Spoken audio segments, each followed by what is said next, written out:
Hey guys, welcome back to the channel. Today we are going to be breaking down Ekaterina Selezneva's interview. If you don't know who Ekaterina Selezneva is, she's a rhythmic gymnast right about the time where Ekaterina reached their peaks. She's also one of the rhythmic gymnasts that had a very lasting, long career. At the age of 26, she retired, which is unheard of in rhythmic gymnastics because usually girls retire by the age of 21 maximum. So without further ado, let's get started with this interview breakdown. So Katya was a good student. She always had excellent scores in school. That's because she always had an ultimatum with her parents. Her parents said if you don't prioritize school, she would have to give up rhythmic gymnastics. And so she had no choice but to do really well. The highest grade that you can get is a 5. It goes 5, 4, 3, 2, 1, and she always had 5s. There was only a rare occasion that she got a 4 or 3, but her parents would say, you need to improve the score, otherwise you won't be able to do rhythmic gymnastics. And that is how she finished school with a gold medal. Because those students that have 5s all year round finish with a gold medal after school. She really balanced school and rhythmic gymnastics very well, and for an athlete, she was well educated and very smart. У нас было условие, или ты учишься на отлично, или не ходишь на гимнастику. То есть я не могла, у меня не было никакого выбора, поэтому пришлось учиться хорошо. А был ли шанс не ходить на гимнастику? Потому что, возможно, наши зрители не знают, Ольга Николаевна, твоя мама, заслуженный тренер России по художественной гимнастике. Да, но в то время она еще не была заслуженным тренером. Конечно, это никак не умаляет ее тренерских достоинств и качеств, но мы начинали совсем с небольшого, мне кажется, кружка художественной гимнастики в городе Пушкино, и тогда занятия длились несколько часов, 3 раза в неделю, и потом по нарастающей уже прибавлялись дни, и когда я в 5,5 лет пришла с мамой в зал просто так на ее работу, мне не с кем было оставить, я посмотрела на девочек и, конечно, влюбилась в этот вид спорта, сказала, что я хочу. То есть твоя мама не выполняла функции фанатичной мамы с 3 лет и там, в грузах не делала ФП из ФП, как дочка тренера, которая должна быть number one. И... Ни в коем случае. Я вкусно кушала с бабулей летом пирожочки там на даче. Все было как надо, как у обычных детей. Ни в коем случае такого не было. Her mum, Olga, is a well-deserved rhythmic gymnastics coach, which paved the way for her, and later she also trained with her mum. At first, Ekaterina Selezneva started doing rhythmic gymnastics as just an after-school activity 3 times a week and didn't take it too seriously. She went to her mum's club and afterwards really loved the way the other girls were throwing the ribbon, catching the ball, spinning the hoop, and she fell in love with it completely and really wanted to do it. The mum also had a line of really good rhythmic gymnasts that she was training, including Alexandra Soldatova, and she led the way to many Russian championships. At that time, Alexandra Soldatova was considered the leader of their club, and she was going into lots of world championships with Ekaterina Selezneva's mum as the coach. It's really hard to believe, but Ekaterina Selezneva had been to Russian championships 10 times in her senior career. She says that it's a very hard competition because it's all the national team of Russia and the best gymnasts from Russia all competing, and there's so much tight competition. You have firstly selections of groups, then you have individual qualifications, and then you go into the finals. So overall, you're doing 4 apparatuses 3 times, which is equivalent to 12 apparatuses. 12 times that you have to go to the carpet and perform your absolute best. She still remembers her first Russian championships. It felt so scary because she felt like a nobody and she saw different girls from the national team and looked up to them and the best gymnast, and she just felt really scared inside and very small that she wouldn't be able to perform and actually show and demonstrate what she's able to do. Because in Russia, if you're the top 10, then you get to have the chance to maybe compete for the national team and make it to your spot. So it's a really good competition for young talents to demonstrate their В 2007 году я первый раз вошла в сборную юниорскую на юном гимнасте в Ярославле. Это уже такая, уже звездочка была, получается. Чуть-чуть.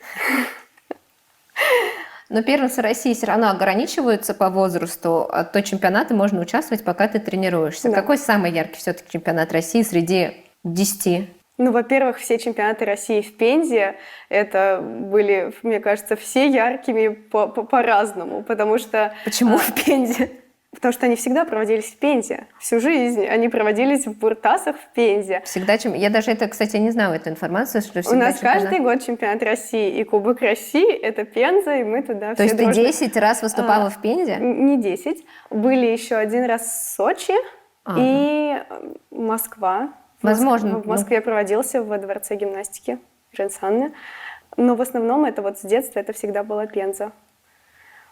И там чего только, конечно, не было. Это такой сложный турнир.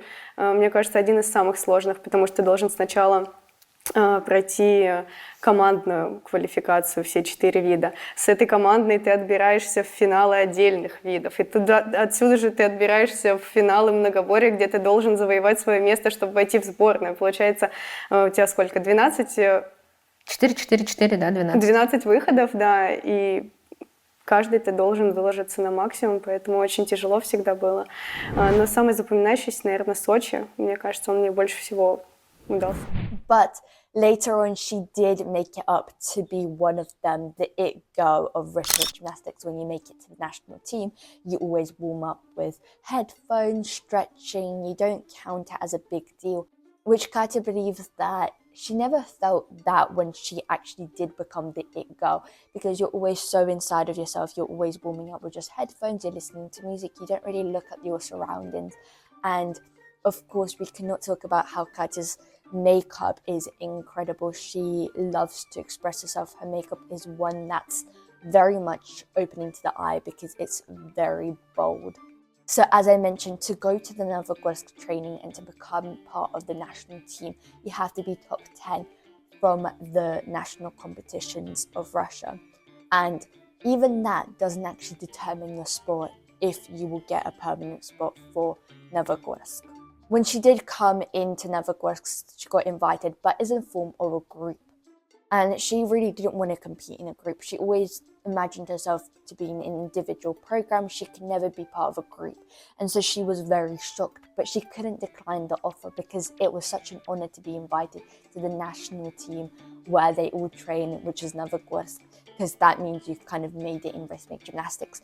But she felt that her heart was shattered to bits because she was invited as a form of a group and not individual. It turned out that she wasn't accepted to be part of the group because her height was shorter than all the rest of the girls. All the girls were very much longer, and hers was 1.68 meters, which you needed about 1.75 meters in order to make it to the cut, to be a group, which she absolutely loved because she always imagined herself as being an individual gymnast and compete solos. As I mentioned, her mum started coaching her as she is a honoured coach, and she also paved the way to being her coach later on in Novogorsk as her personal coach. They have a really good relationship with their mum because Katya loves her mum so much, and she said that if she had to choose another coach, she wouldn't be able to do rhythmic gymnastics because she can only do rhythmic gymnastics with her mum. С Кубка России меня позвали в групповые упражнения.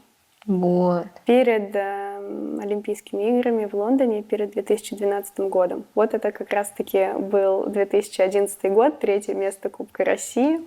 И после этого меня позвали в качестве групповички.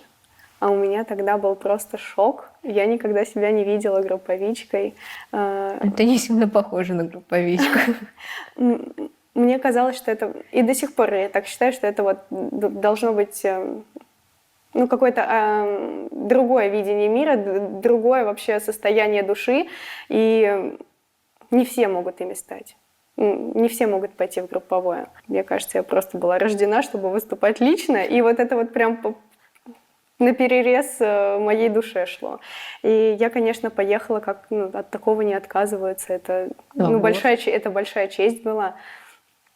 Но мне очень не хотелось. Мне было страшно, непонятно. Я без своего тренера, то есть там другие тренеры, все другое. Девочки взрослые, уже звезды. И с ними встать в команду было и страшно, и прям не хотелось. Там тем более меньше года до Олимпийских игр да, в Лондоне. полгода оставалось до Олимпийских игр, но нас достаточно большое количество детей взяли, девочек с Кубка России.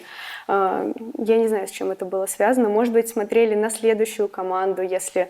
сразу, чтобы... Да, чтобы готовился следующий состав, не знаю. Но в итоге я не подошла по росту.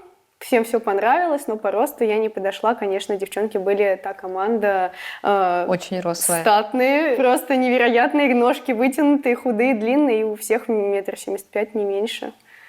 1,69 м всего лишь. First time that she felt that the Russian Cup was just an ordinary competition, not as much as the European and the World Championships, was in 2018-19, because the orders were switched. Usually the Russian national competition starts the first competition, then it goes to Europeans, and then it goes to Worlds, which is always in order. So you're always nervous for the first competition, and then you kind of build it up to the World Championships, which again also feel quite nerve-wracking. But in this season completely, it was switched to the end. And because you've given all your energy for the Europeans, the Worlds, and then go to the Russian Cup, it just didn't feel the same. Katya finished her exams and she got the highest score. She didn't get into the high socioeconomy university that she really hoped for, because even though her grades were really high for an athlete, she wasn't really happy with her grades. She got a 99 in English, got a 17 in Russian, and then got something else in other subjects. But she didn't really feel happy with her performance, because the school that she really wanted to go to, she didn't really get in. And so there was a point that if she did get into that university, she would quit rhythmic gymnastics and study there full time, because she wasn't really showing that much impressive results as in going to Europeans or Worlds. She was part of the national team, but she was always as a reserve for Europeans or the Worlds. So she always had to get ready, but she never had her moment.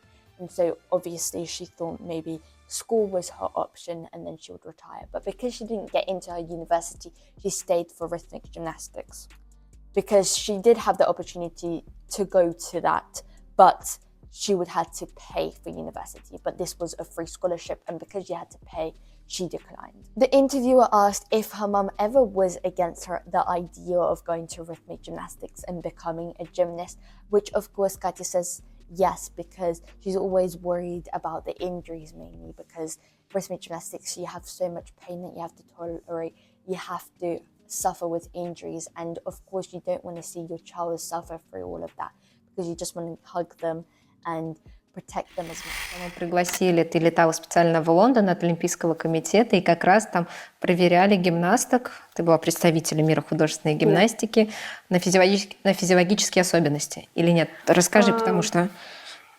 Да, там вычисляли вообще наши физиологические способности организма как гимнасток и сравнивали с другими атлетами других видов спорта. Вот. Это было очень интересно, потому что я полетела одна, мне предлагали переводчика, но я говорю... 99 баллов. Я же вроде могу, но все равно как бы акцент, речь отличается. Было безумно интересно попасть вообще в эту среду, и все на другом языке. И там сначала... делают бот-под-тест, кажется, он называется. Тебя сажают в такую как капсулу и измеряют процент жира в тебе и вот всего остального. Там что-то, я не знаю, какая норма, но у меня было 11% на весь организм. Они сказали, что это очень мало по сравнению вот с теми, кого они тестировали раньше. Дальше прыжки в высоту были с места, насколько высоко прыгаешь, и дорожка. С маской с какой-то нужно было бежать. У тебя... Да, вот это было, конечно, очень тяжело. Очень, безумно тяжело бежать с этой маской. Но вроде бы тоже пробежал неплохо. Сказали, что гимнастки очень даже подкованы. Интересно, результаты Я думала, будут ужасные результаты, потому что, сравнивали с баскетболистами. Конечно, они там и бегают, и прыгают. И я думаю, сейчас будут результаты. Also a time where Katya was invited from the London Olympic Committee to be able to do some tests to see and compare different Olympic athletes to what they can do. There were lots of different tests, from body composition of fat to running in a mask to see how much you're breathing, from jumping as well, and then all of those scores are compared. And so Katya says that she did really well for a rhythmic gymnast because she was compared, for example, to basketball footballers, and so she thought she would be much weaker, but actually she kind of stood her ground and proved that rhythmic gymnasts can be really strong. In 2016 Olympics, many of Katya's generation ended their career, but Katya continued because she really had hopes and dreams that she could make it, so she had to wait a bit longer for her star moment. In 2019 was the World Championships, and it was her and Dina that went to the Olympics as well as Irina.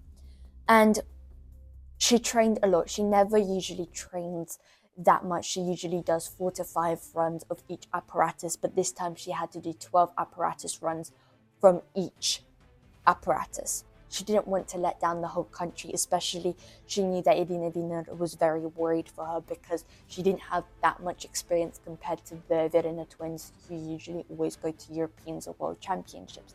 Katya is always as the reserve, and this is the time where she is performing and she needs to go out from that stage, and she felt very nervous. There was also a time where she was training right before the World Championships, and there was one throw that she just kept missing, and the coaches stayed and said, "You're not going from that gym until you do that apparatus." And she continued doing the throw and just didn't work out, and she spent hours and hours and hours at the gym just perfecting the whole routine, because yes, she can do it one time clean, but then she had to do it 20 times in order for the apparatus not to drop. After that training, her body was completely numb. She couldn't even move. It was so hard and so difficult. She had so much physical fatigueness and spasm of muscles. It was so hard for her to do her makeup and hair because her hand just kept shaking, and it was so difficult to be able to do it, but she did it. She said on that day she didn't even have any doubts, and she couldn't even have permission to have any doubts because she got invited. It was a huge honor to represent the country. She can't let anybody down because Russia needs to be able to go to the finals and place on the podium. And also because she had so much physical fatigueness that she was just so exhausted that she didn't even have time to have any worrying thoughts. She just went onto that carpet and performed. Initially, the World Championships was in Baku, and that was a traumatizing moment for Katya because she did go to the World Championships in Baku of last year, and she did a huge mistake which costed her straight away in the hoop. She made a mistake and had to get a spare one. The spare one was about 5 centimeters bigger than her other one. It was heavier, and she didn't know how to do it. She just felt so nervous that she made that mistake, and she was scared that it would happen again. Ekaterina Selezneva has a lot of different elements, and they're called M's in rhythmic gymnastics. And she had a lot of different cool moves because she's worked with different choreographers in order to perform and make it more interesting, the routines, and they tried to go into fiche and trying to write them down as her elements. Back to the 2019 World Championships, especially in the hoop qualification finals, she was performing last. Before that was Dina, who had dropped an element, and then was Linoya Stram after her, which she got a higher score than Dina Virna. So Linoya Stram was first and Dina was second. And after that was Ekaterina Selezneva. She can tell from the audience. She didn't look at the scores, but she could tell people were screaming higher in a kiss and cry for Linoya Stram because she got higher. Then the coaches were all tense because they saw that Dina was second place. So Ekaterina Selezneva felt so much pressure to perform her best, and she was like, right, I can't let down the whole country. She needed to secure that gold. And so she stepped out, thought about it, was so concentrated and focused. She felt like she was robotic. She went after move. She thought about it, right, I need to do this, now I need to do that. It's all organized into steps, like Irina Yind always tells them to do. She didn't know how, but she went from the kiss and cry, and she felt her name was going higher and higher and higher in the ranks, and she got first place. So at 25 years old, she became the world champion in hoop. She said that a lot of the sports psychologists that they work with in Russia really helped her to try and concentrate and say that it's your work to go out, perform and win as an athlete. And so she just did her job and always had that mindset, I'm just doing. Получается, у нас были финалы уже в отдельных видах, финалы обруча и мяча, соответственно. Было очень волнительно выступать, еще потому что я закрывала соревнования, финал закрывала с обручем. И получилось так, что выступала Дина. Я не знала, я не видела оценки. Готовилась, мы прогонами готовились, и я особо не слушала. И за ней выступала Леной. И я стою перед выходом, и я понимаю по крикам в зале, что оценка выше.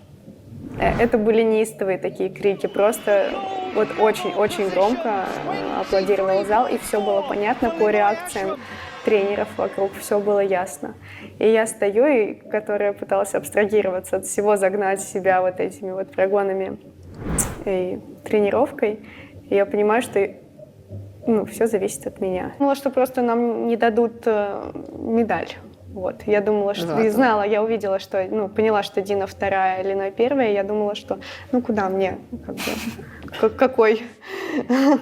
Вот. Села и ждала просто оценку, и когда вот это вот было, там же еще вот это вот, как обычно, поднимается с последнего места оценка, ползет, и потом так бух на первое место. Это на всех чемпионатах мира так? Я была на одном. На моем было так. Но я так запомнить, вдруг где-то увижу, скажу, я знаю, что сейчас, подождите. Then she had to perform her club. She said the clubs were really complex because they had to rearrange the different movements, different elements in the routine. So it was kind of disorganized. Then they had to change music. So it was more complicated to perform. The most nervous that she felt was for the ribbon because it was her and Irina that were performing and Irina made a mistake. And so then Katya was scared that if Irina didn't pass, then she would have to perform the ball, which she hadn't touched in 2 weeks because she was only meant to be doing 3 apparatus instead of 4. And so she really hoped that she can gain a lot of points, Irina, to be able to do the ball routine. And so when they did the ribbon, Katya Selezneva placed higher than Irina, but Irina, from the points from all the apparatus, qualified to be able to do the ball. And so she did the ball out. She also had the opportunity to go to the UNOSAD, which is like a mini Olympics for athletes that are university. And so she was selected to go and represent rhythmic gymnastics in Russia. And she says it's like an Olympic village. Obviously, each house has a different country and it feels really insane, the different foods that you get to try. But this time she went alone, so she felt even more pressure to really uphold and to not let anybody down, especially not making a mistake in her apparatus work. And now it was the 2020 Olympics, and it was always a selection between Irina, Dina, Lala, and Katya Selezneva. They were always in trainings, and it was her peak form back there. 25 years old, Katya says that it was her absolute best form in rhythmic gymnastics. And so she was training, everything felt so light, everything felt so easy and simple. And so she absolutely was in peak form. But when the selections came, she always felt that she was a spare. Every competition, European or world, she always had to get ready because she was classed as a reserved all the time. And she felt really annoyed at this particular moment that she didn't get to go to the Olympics and didn't get selected, even as a reserve. Because she says that it was such a shame from being at your absolute best form and not be able to. Это была моя лучшая форма за всю мою жизнь. И это было самое обидное вообще. Это было самое обидное. Я могла сделать вот так просто с лету все прогоны чисто. Плюс к этому, наверное, когда ты в самой лучшей форме, у тебя самый пик всех травм. У меня просто были боли везде. У меня защемляла шею, у меня защемляла спину. Я проснулась, не могу шевелиться, а нас отправляет... У Дины с Ириной был этот день выходной. У нас тоже должен был быть, но нас с Лалой на контрольную тренировку с Ириной Санной. И я просыпаюсь... и вообще ничего не могу. Вот, поехали на контрольную, без всего даже не готовилась, просто вышла, сделала 4 чистых и ушла. Вот. И это было невероятно обидно, когда ты возвращаешься домой в самой лучшей форме в своей жизни, и все, Что ты мимо выступления. И нигде не показала. Да. Ты сказала про лучшие формы. В моей голове наши разговоры с Мелетиной, с Танютой. И она говорит, я тоже на своих Олимпийских играх она была в лучшей форме, на 5-е место. Я даже не знаю, что не выступить, либо выступить и быть... Не выступить хуже. Да?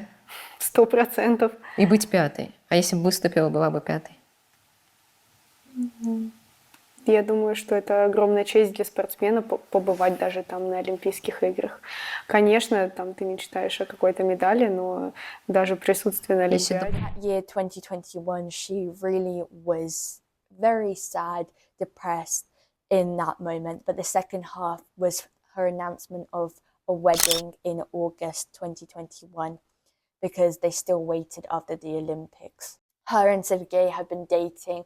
Even at the start of her rhythmic gymnastics career, they always supported each other, and always he had the most support watching her in rhythmic gymnastics. But as of now, she's working with a lot of different PR contracts, such as Vogue.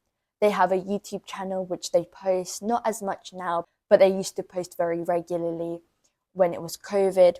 She gives out masterclasses, and she's opened up her own school of rhythmic gymnastics in Pushkin, which is the little area that she lives in, and she's trying to develop talent from there.